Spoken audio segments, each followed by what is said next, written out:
आप ऑफिस में काम करते हैं, आप एक सर्जन हैं या कंप्यूटर पे काम करते हैं। आजकल ऑफिसेस में जाना कम हो गया है, घर से ही काम करते हैं, घंटों आप कंप्यूटर पे काम करते रहते हैं। और बच्चे जो पढ़ाई कर रहे हैं, स्कूल से जो पढ़ाई मिल रही है, उनको भी क्या कहते हैं, काम करना पड़ता है, पढ़ाई पढ़ते हैं, कंप्यूटर पर लगे रहते हैं। तो उन ऐसी परिस्थिति में, और जो सर्जन्स माइक्रोस्कोप के अंडर काम करते हैं, नेचुरली उनकी गर्दन में दर्द होने लगता है, मांसपेशियों में दर्द होने लगता है, थकावट सी महसूस होने लगती है। तो कुछ ऐसी चीज़ें होती हैं कि जहाँ पर आपको ये लगता है कि हमें हमारी बॉडी को रिलैक्सेशन मिलना चाहिए, हमारी वर्क एफिशिएंसी कम हो जाती है यदि हम थकान महसूस करने लगते हैं।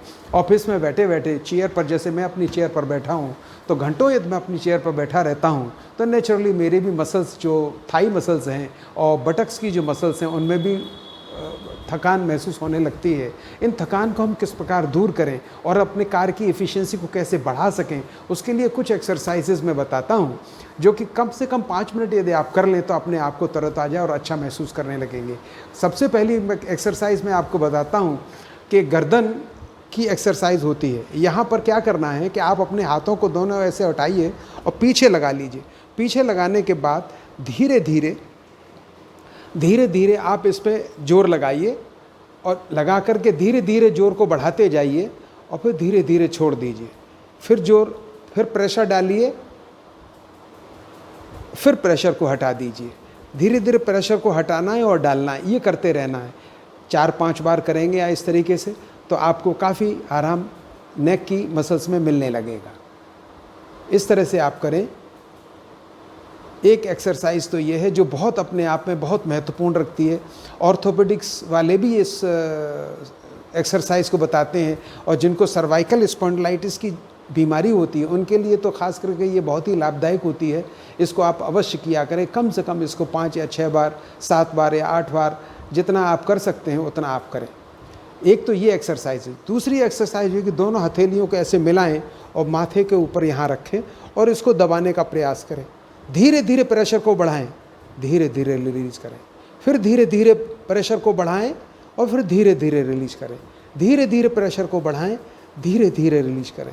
मैं अक्सर इन एक्सरसाइज को करता हूं क्योंकि जब भी ऑपरेशन करता हूं तो काम करते करते, ऑपरेशन करते करते गर्दन में थकान होने लगती है, चेहरे पे थकान के भाव आ जाते हैं। तो इन एक्सरसाइज को मैं करता हूं।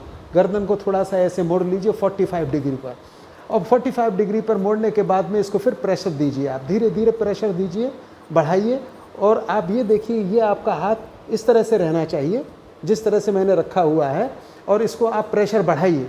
धीरे धीरे बढ़ाते जाइए, धीरे धीरे बढ़ाते जाइए और बढ़ाइए, और धीरे धीरे इसको प्रेशर को रिलीज करते जाइए। ये इसका तरीका होता है। फिर प्रेशर बढ़ाइए, बढ़ाइए और धीरे धीरे फिर प्रेशर को रिलीज कर दीजिए। धीरे धीरे बढ़ाइए, धीरे धीरे प्रेशर को रिलीज कर दीजिए। इससे यहाँ की एक स्टर्नोमैस्टॉइड मसल्स होती है, वो कॉन्ट्रैक्ट करेगी और रिलैक्स होगी, कॉन्ट्रैक्ट करेगी, रिलैक्स करेगी। इस तरीके से आपको ये एक्सट्रीम कॉन्ट्रैक्शन पर ले जाना है और एक्सट्रीम रिलैक्सेशन पर लाना है। ठीक इसी प्रकार से अपने गर्दन को दूसरी ओर मोड़िए, 45 डिग्री पर लाइए इसको, और फिर इसको प्रेशर दीजिए। यहाँ से टेम्पोरल रीजन पे इसको यहाँ पर रखिए, माथे के साइड में, और फिर उसके बाद में इसमें फिर प्रेशर दीजिए। धीरे धीरे बढ़ाइए प्रेशर को, और प्रेशर को फिर धीरे धीरे छोड़ दीजिए। धीरे धीरे बढ़ाइए, धीरे धीरे छोड़ दीजिए, फिर धीरे धीरे बढ़ाइए, धीरे धीरे छोड़ दीजिए। ये एक्सरसाइज उन लोगों के लिए भी लाभकारी है जिनको कि सर्वाइकल स्पॉन्डिलाइटिस है। तो इसको करना एक आवश्यक है। ये हो गई गर्दन की एक्सरसाइज।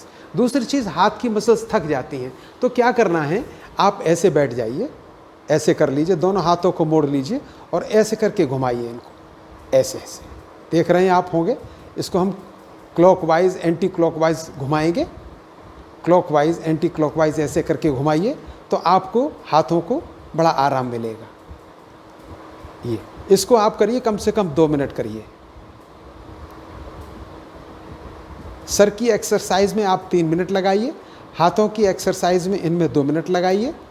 ये हो गया टोटल आपका 5 मिनट्स का प्रोग्राम। करते रहिए, करते रहिए। इसको कम भी कर सकते हैं, ये ज़रूरी नहीं है कि आप 2 मिनट ही करें, 1 मिनट कर लीजिए। सर की एक्सरसाइज में 1-1 मिनट उधर कर लीजिए। ये हो गया एंटी क्लॉकवाइज और एंटी क्लॉकवाइज, इस तरह से आप घुमाएंगे। आप उसके बाद आपकी ये शोल्डर मसल्स हैं, ये भी आपकी थकान में चली जाती हैं। तो इसके लिए करना क्या है, इसको आप ऐसे रखिए और इसको कोहनी मिलाइए और ऐसे करके क्लॉकवाइज एंटी क्लॉकवाइज, ये बड़ी अच्छी एक्सरसाइज है। आप इसको करें, बैठे बैठे कुर्सी पर कर सकते हैं और इसको क्लॉकवाइज एंटी क्लॉकवाइज ऐसे करना। जितना पीछे ले जा सकते हैं ले जाइए, स्ट्रेच करिए इसको, जितना भी स्ट्रेच कर सकते हैं, और आगे भी मिलाने की कोशिश करिए जितना आप मिला सकते हैं। ऐसे करके मिलाइए, पीछे ले जाइए, जितना पीछे ले गए उसके बाद ऐसे करके घुमाइए, घुमाते रहिए पूरा का पूरा, ऐसे घुमाइए और ऐसे करके पीछे की तरफ, ऐसे आगे तरफ, आगे और पीछे लेते आइए घुमाते हुए, और यहाँ मिलाते हुए फिर ऐसे करके ले जाएंगे। तो आपको ये शोल्डर की जो मसल्स हैं उनमें रिलैक्सेशन मिलेगा। अब आती है आपको थाई मसल्स में। थाई मसल्स किस तरह से हम उन्हें रिलैक्स करें, बटक्स की मसल्स को कैसे रिलैक्स करें। ये दो मसल्स होती है, बहुत इंपॉर्टेंट है ये। इसके लिए यही होता है कि थाई मसल्स को आप कॉन्ट्रैक्ट करें दोनों को साथ साथ, और फिर रिलैक्स करें, कॉन्ट्रैक्ट करें, रिलैक्स करें, कॉन्ट्रैक्ट करें, रिलैक्स करें। इसी तरीके से जो काफ मसल्स हैं उनको भी आप कॉन्ट्रैक्ट करें और रिलैक्स करें, कॉन्ट्रैक्ट करें और रिलैक्स करें, कॉन्ट्रैक्ट करें, रिलैक्स करें। तो इस तरीके से थाई और आपकी काफ मसल्स, ये भी कॉन्ट्रैक्ट रिलैक्सेशन से आपको आराम मिलेगा।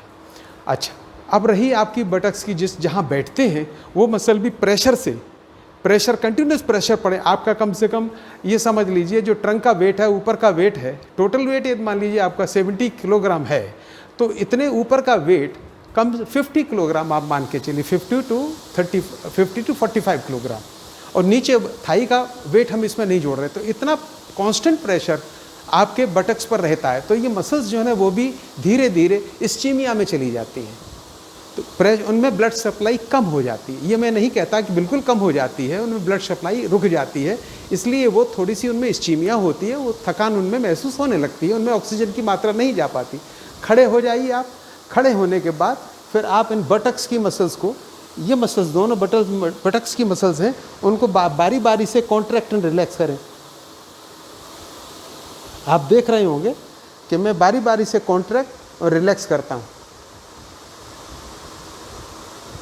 आप एप्रन पहने हैं इसलिए आप देख नहीं पा रहे हैं, पर कोई परेशानी नहीं है उसमें, आप करते रहिए। आप ऑपरेशन करके आए हैं, थकान होती है, आप बहुत बड़ी बड़ी सर्जरी करते हैं, न्यूरो सर्जन से खास करके उनके 4-4, 5-5 घंटे की सर्जरी चलती है, स्टूल पर बैठे बैठे तकलीफ होने लगती है। ऑपरेशन थिएटर के अंदर आप ये एक्सरसाइज कर सकते हैं, ऑपरेशन थिएटर के बाहर जहाँ आप टी एरिया है वहाँ बैठ कर के एक्सरसाइज कर सकते हैं। ये करना बहुत आपके लिए ज़रूरी है, और ये कर लें जिससे कि आपको बॉडी को इमीडिएट रिलैक्सेशन मिलेगा। खास करके गर्दन की एक्सरसाइज आपके लिए करना बहुत ज़रूरी है, वो आप कर लिया करें। जब ये एक्सरसाइज कर लें तब उसके बाद ये भी ठीक है कि आप जूस पिएँ।